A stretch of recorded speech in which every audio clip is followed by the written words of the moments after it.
Now we remove the air hose from the turbocharger. Attention! There is a sealing ring on the hose. Please do not damage.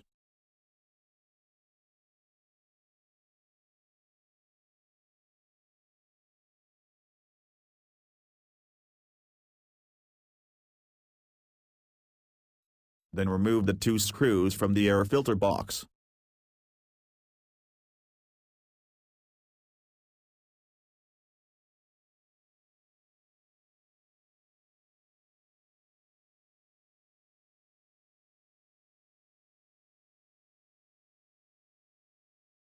And now we remove the sensor cable on the air filter box.